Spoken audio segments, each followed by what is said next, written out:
Si tu crois vraiment qu'il est le Dieu Tout-Puissant, j'aimerais simplement que les adorateurs du Seigneur élèvent leur voix, commencent à adorer ce Dieu, commencent à lui dire, oui Seigneur, au-dessus de Dieu, il n'y a personne d'autre. Seigneur, tu remplis toute la création, tu remplis toute l'existence. C'est ta présence éternelle qui donne du sens à l'existence même, car tu en es l'auteur. Oui, élève ta voix, adore Dieu. Élève ta voix, célèbre le Dieu très haut. Élève ta voix, célèbre le Dieu tout-puissant. Oui, Seigneur, nous sommes là devant toi ce matin. Oh Père, avec cette prière de reconnaissance, sachant que le seul et unique Dieu qui mérite d'être élevé en ce lieu, c'est toi.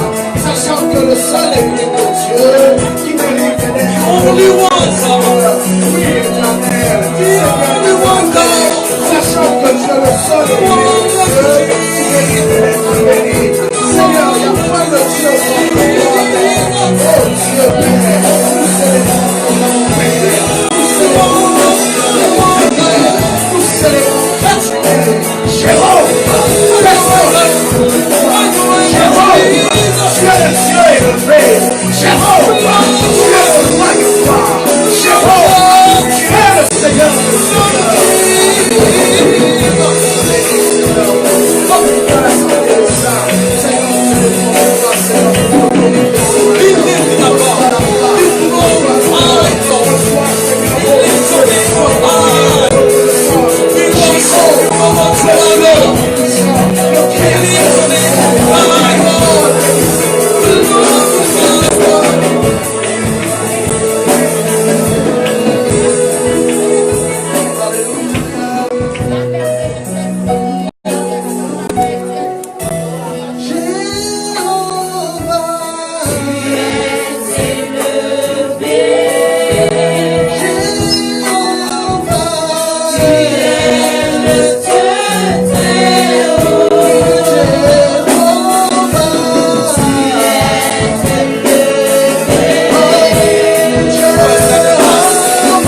Dieu qui soit semblable à toi. Nous savons qu'il n'y a point d'autre Dieu que nous pouvons élever. Nous savons qu'il n'y a point d'autre Dieu que nous pouvons glorifier. Ce matin, Seigneur, nous voulons élever ton nom au-dessus de tous les dons. Nous voulons élever ton nom au-dessus de tous les problèmes. Nous voulons élever ton nom au-dessus de toute réalité. Nous voulons élever ton nom au-dessus même de l'existence. Car tu en es l'auteur. Reçois la gloire éternelle. Reçois la louange éternelle. Reçois la reconnaissance, Dieu de gloire.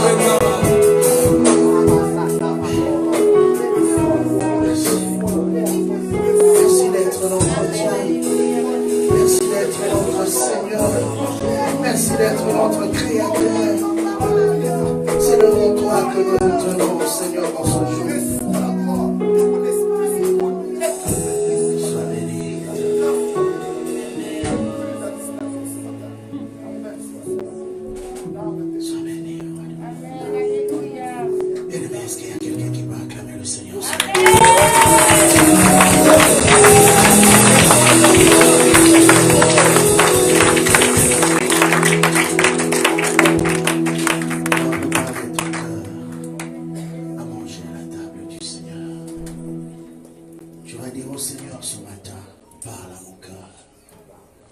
Seigneur, ce matin, Seigneur, je veux t'écouter.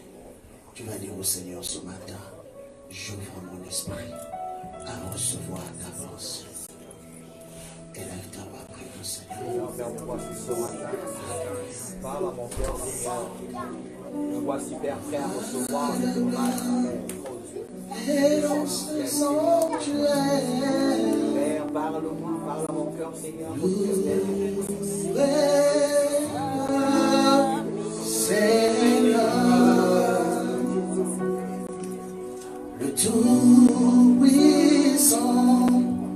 est dans son sanctuaire.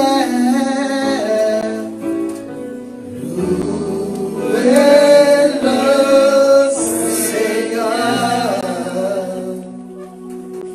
l'agneau de Dieu est dans son sanctuaire.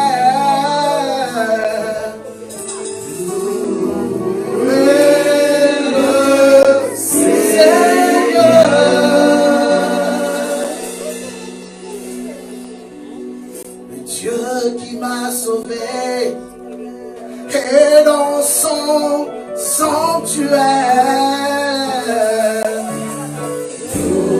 Louez le Seigneur, celui qui m'a aimé et dans son sanctuaire. Louez le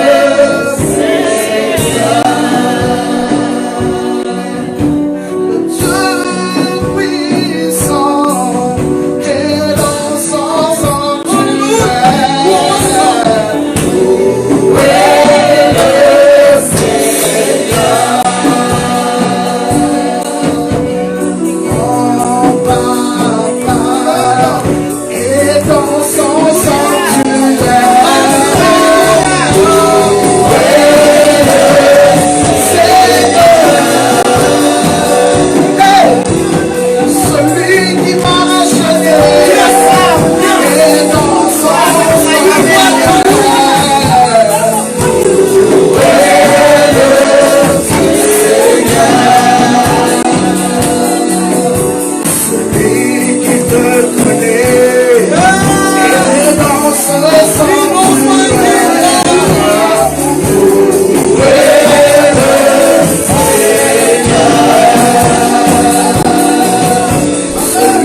Si tu crois que le Seigneur est là dans ce sanctuaire, juste élève ta voix une autre fois encore pour adorer sa sainte présence.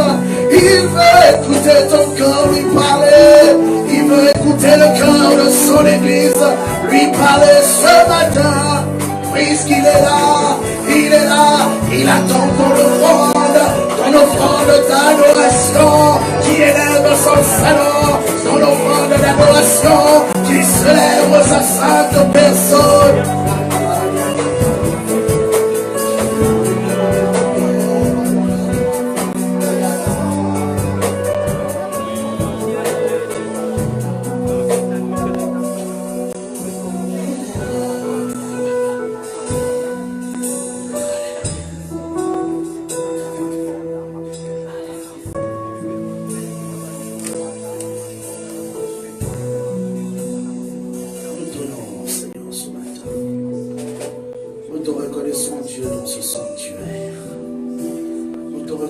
Comme le seul et unique Maître. Nous te reconnaissons comme celui qui règne au milieu de l'assemblée des saints. Seigneur, nous qui ne sommes rien, nous venons devant celui qui est tout. Seigneur, pour bénéficier de tes grâces, pour bénéficier de ton amour, pour bénéficier de ta miséricorde. Il n'y a nulle part ailleurs où nous pouvons trouver pleine satisfaction si ce n'est dans ta présence. Voilà pourquoi le psalmiste dit, il y a la plénitude de joie dans ta présence. Dans ta présence, ce que nous ne pouvions recevoir ailleurs, nous la recevons.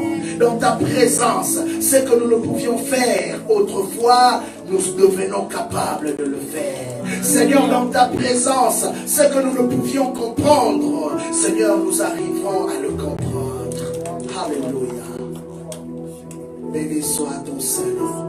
Ta présence nous fait du bien, Seigneur. Ta présence nous change. Sature encore ce lieu. Sature encore ce lieu de ta sainte présence. Remplis encore davantage ce sanctuaire. Oh Dieu, que l'on reconnaisse que tu es Dieu en ce lieu. Que l'on reconnaisse qu'à part toi, il n'y a personne d'autre. Que l'on reconnaisse que tu es le Seigneur qui règne au milieu de l'assemblée des saints.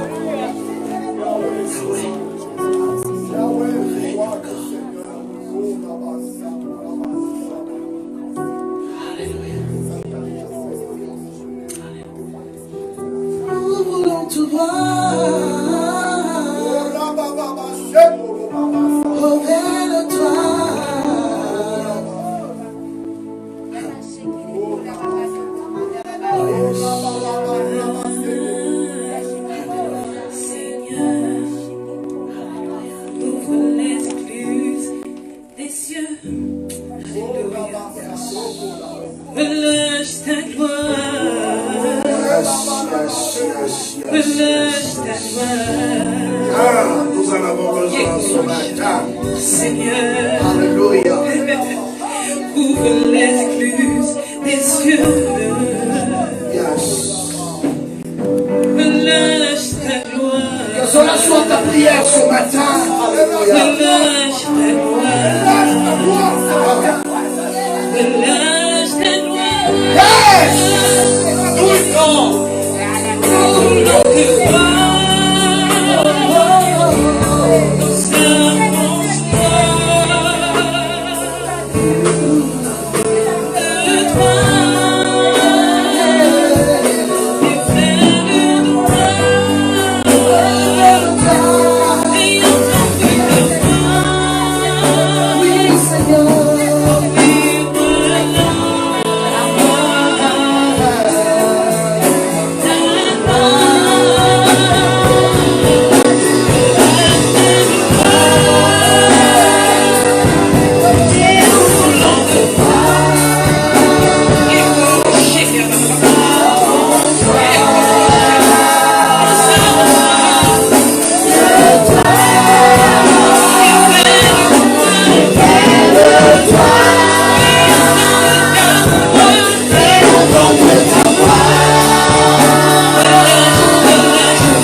là ce matin.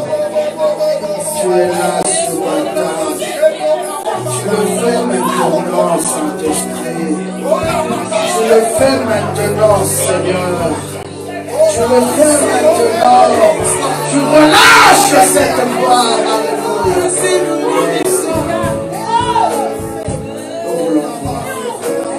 Nous voulons voir ta face.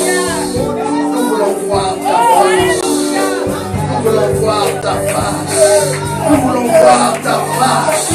Nous voulons voir ta face ce matin.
Ce matin, c'est mon jour. Seigneur, touche-moi. Seigneur, visite-moi. Seigneur, restaure-moi. Seigneur, change-moi. Cela a déjà commencé. Cela a déjà commencé. Cela a déjà commencé.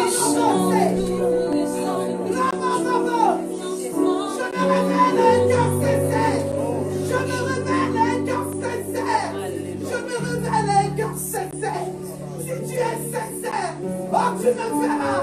Si tu es sincère, je vais me révéler à toi. Je me révèle à un cœur sincère. Un cœur sincère. Je désire un cœur sincère.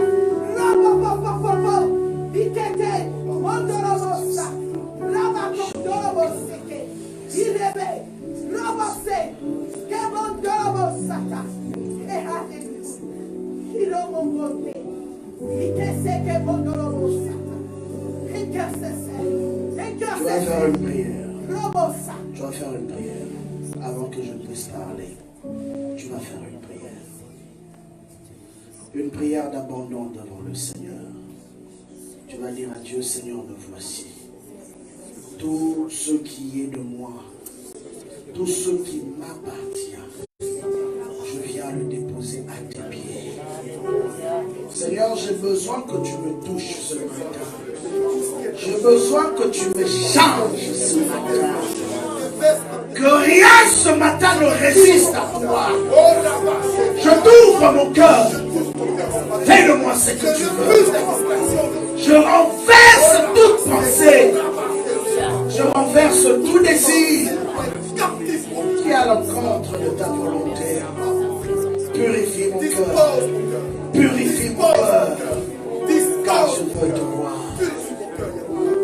Alléluia. Dans le nom puissant de Jésus. Que nous t'avons prié.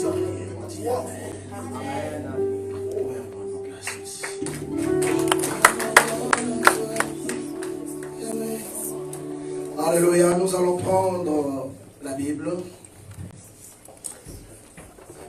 Nous allons lire le passage que nous avons commencé depuis dimanche passé. Nous sommes dans Matthieu 22, versets 37 à 38. Et puis nous allons lire Proverbe, nous allons ajouter à cela Proverbe 3, 9 à 10. Matthieu 22, 37 à 38. Et puis Proverbe 3, 9 à 10. Avons-nous déjà trouvé? Alors nous sommes debout pour la lecture de la parole. Nous lisons tous ensemble Matthieu 22, 37 à 38. En même temps, vous préparez déjà Proverbe 3, 9 à 10. 1, 2, 3, nous lisons. Jésus lui répondit, tu aimeras le Seigneur ton Dieu de tout ton cœur, Apparemment, il y a deux de personnes. toute ton âme. Excusez-moi, il y a deux voix des autres.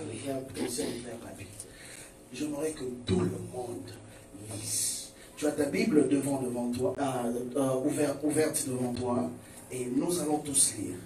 1, 2, 3, nous lisons. Jésus lui répondit, tu aimeras le Seigneur ton Dieu de tout ton cœur, de toute ton âme et de toute ta pensée.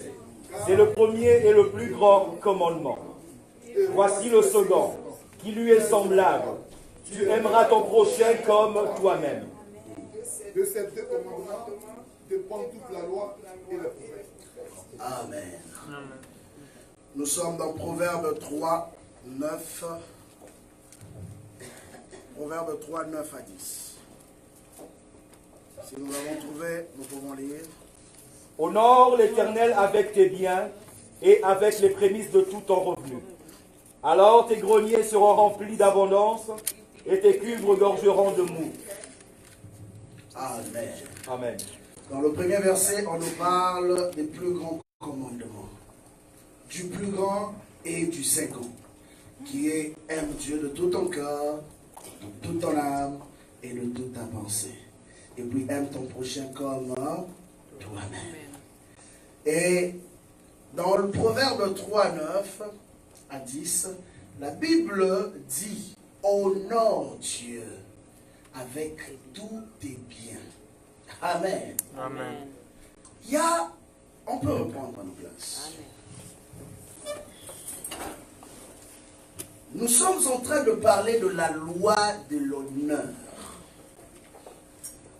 Il est impossible qu'un homme soit respecté sur cette terre, ou qu'on puisse le considérer s'il n'est pas un homme d'honneur. Voilà pourquoi vous allez constater que dans tout ce qui est important dans la vie, je dis bien tout ce qui est important, que ce soit le travail, que ce soit, je peux dire, un engagement dans un service quelconque, nous voyons toujours que avant que tu ne puisses commencer à exercer ou à travailler avec une catégorie d'hommes, soit tu dois signer un contrat, et dans ce contrat, il y a un engagement que tu prends. Et cet engagement, c'est au fait une ligne de conduite dans laquelle tu es appelé à fonctionner au milieu de ces hommes. Le jour où tu ne respecteras pas cette ligne de conduite, qu'est-ce qui se passe? On te met à la porte. C'est pourquoi vous allez constater que même quand on doit briguer des positions importantes, on doit prêter serment. Et dans ce serment, on nous fait réciter des paroles. Et ces paroles, ce sont des paroles d'engagement. Que moi, un tel, aujourd'hui, je vais briguer telle position, je prends l'engagement, comme ici, au Canada, on prend l'engagement devant la reine, mais qui n'est jamais physiquement présente. Vous vous imaginez que la reine est en Angleterre, mais le Premier ministre qui doit prêter serment, il prête serment en disant qu'il doit allégeance à une personne qui n'est même pas physiquement là, mais qui est représentée. Et nous voyons souvent, et même dans les partis politiques, quand ces serments ne sont pas respectés, ou n'est pas respecté, on fait ce qu'on appelle un vote de confiance. Et dans ce vote de confiance, on évalue. Il y a des gens qui peuvent être pour, il y a des gens qui peuvent être contre. Et malheureusement, si tu as plus de contre, tu es appelé à démissionner, soit à rester dans le parti si tu veux, et devenir un membre simple qu'on peut consulter de temps en temps, ou soit tu quittes carrément la vie politique. Et ici, les pharisiens sont venus devant Jésus. Et la question qu'ils ont posée à Jésus, c'était une question piège, test. Ils voulaient savoir, mais c'est quoi le plus grand commandement? Moïse nous a donné 10 commandements. Mais selon toi, qui te dit être un maître de la loi aussi, dis-nous, c'est quoi le plus grand commandement? Jésus le regarde. Et Jésus leur répond en ce terme. Tu aimeras le Seigneur, ton Dieu, de tout ton cœur, de toute ton âme et de toute ta pensée. Il a reparti en 3 dimensions. Le cœur, l'âme et la pensée. Peut-être ce matin, je ne veux vraiment pas entrer dans les détails de ces 3 dimensions d'amour parce que mon message n'est pas sur l'amour, mais en globalité, qu'est-ce que Jésus voulait dire? Il voulait simplement dire à ces hommes que si tu veux vraiment respecter la loi de Dieu, ce que tu dis de ta bouche doit être ce que tu es dans ton cœur. Amen. Donc, si on doit sonder ton cœur doit être égal à ta bouche. Celui qu'on appelle hypocrite, c'est qui? C'est celui qui dit de sa bouche, je t'aime, mais dans son cœur, il ne t'aime pas. C'est celui-là que la Bible appelle hypocrite. Et les pharisiens, devant les hommes, donnaient impression de servir Dieu, d'être rigoureux, religieux même. Mais Jésus le regarde, il dit que ce sont des hypocrites. Parce que leur cœur est tellement éloigné de Dieu. Ce qu'ils vous disent de la bouche, ce n'est pas ce qu'ils sont de leur cœur. Parce que, en réalité, quand vous entrez dans leur secret, ils ont des pensées impures. Ils font des choses en secret. Et Paul va plus loin. Il dit, ces hommes ont la forme de la piété, mais ils renient ceux qui ont fait la force. Pendant qu'il exhortait son fils Timothée. Il dit, il y a beaucoup de gens qui ont la forme religieuse. Ils ont la forme de politiquement correct.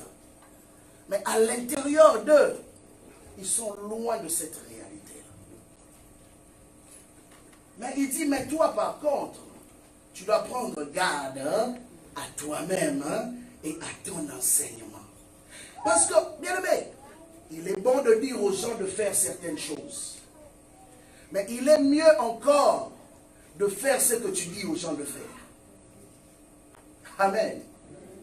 Il est bon de dire aux gens de faire certaines choses. Mais c'est encore mieux de faire ce que tu dis aux gens de faire. Et Jésus dit, si vous ne croyez pas mes paroles, c'est Jésus, c'est pas moi. Il dit, si vous ne croyez pas à mes paroles, croyez au moins par rapport à ce que vous me voyez faire. Qu'est-ce qu'il voulait simplement leur dire? Au fait, en réalité, je ne peux produire que ces choses, c'est parce que les paroles que je prononce ne sont pas contraires aux actes que je